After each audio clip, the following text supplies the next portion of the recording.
तमिलनाडु में एक 10 साल की मासूम बच्ची के साथ में बलात्कार होता है और उसको मार दिया जाता है। और जब मीडिया के द्वारा पुलिस वालों की कॉन्फ्रेंस की जाती है, तब यही पुलिस के अधिकारी ठहाके लगा लगा कर हंस रहे हैं। इस वीडियो के अंदर देखिए कि पुलिस वाले कैसे बेशर्म हो चुके हैं।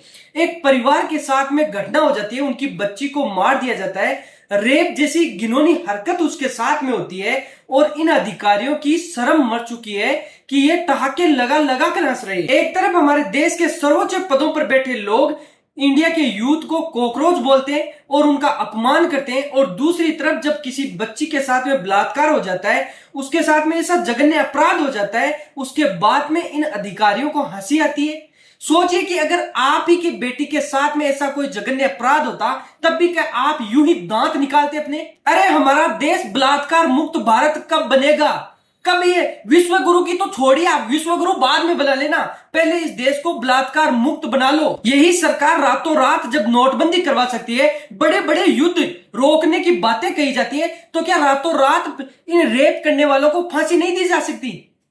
क्या ऐसा कानून नहीं बन सकता हमारे भारत के अंदर कि हम हमारी बेटियों को सुरक्षित कर सके?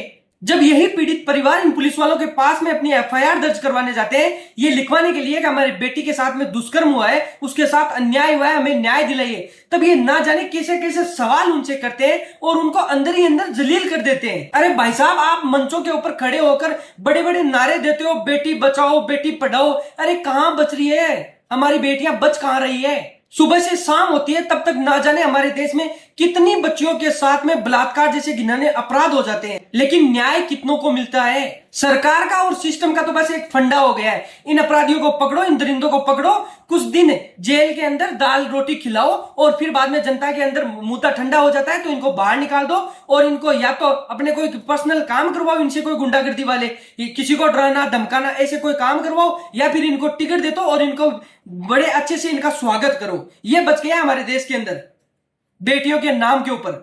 बस बहुत हो गया, अब हमें खुद को जागना होगा, हमें खुद को अपनी बच्चियों को सेव करना होगा, और जो भी दरिंदा हमारी बच्चियों के साथ में अगर गलत करता है तो भरे चौराहे पर उसका गला काटना होगा, तब जाकर इस देश के अंदर बच्चियों के साथ में न्याय होगा। हम सिस्टम के भरोसे नहीं रह सकते, क्योंकि सिस्टम तो ऐसे ठहाके लगा लगा कर हंसता है। जब इनकी बेटियों के साथ में कुछ होगा ना, तब ये सिस्टम जागेगा। माफ करना अगर मेरी बातों से किसी को हानि पहुंची हो, लेकिन आज हम जलील हो रहे हैं। आज हम इसलिए जलील हो रहे हैं कि हमारी बच्चियां सुरक्षित नहीं है। हम सिर्फ उन बच्चियों के साथ में न्याय चाहते हैं।